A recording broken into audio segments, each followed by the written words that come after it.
rarely ever get to experience this fear.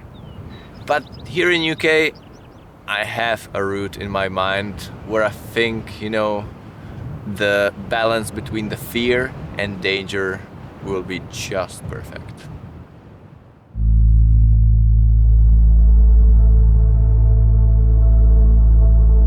I first came up to Pavey in 2021 to have a look at the classic route here, Impact Day. And when I was abseiling down the face, I just noticed this blank line on the head wall, which was clearly unclimbed. It was still covered in lichen. And so I got pretty excited. I started brushing off the lichen and found these little micro crimps and realized it would go. The thing that was just so obvious about it was the huge run out up the head wall. It's actually twice as big as the run out that you do on Impact Day, and that route gets E8. And so it was a matter of, could I do something that was that close to my sport limit with such a big run out?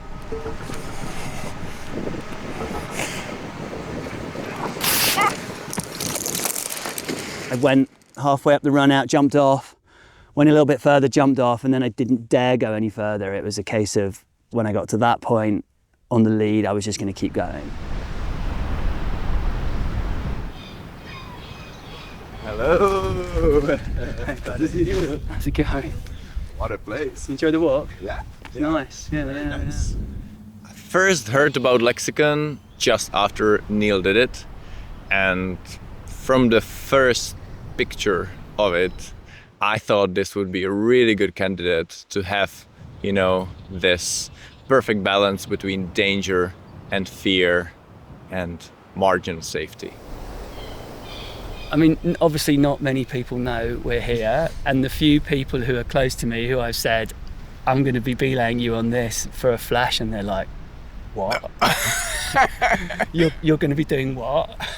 I mean, the lower section is what we would call an E6 in the UK, which roughly translates to French 7A climbing, but with quite poor protection. But the climbing isn't physical. There's a few places you can rest. But yeah, the gear's quite bad and quite spaced. But that leads you up to the crack where you place the last gear, and then all the difficult climbing comes above that. There's no crux, it's just sustained on small side pulls, like little crystals. And then you get to the point, 3 moves below the top. And this is the point where you have to make the decision, because if at this point, if you don't feel like you've got enough energy to finish it, you have to jump off. And that's a huge fall.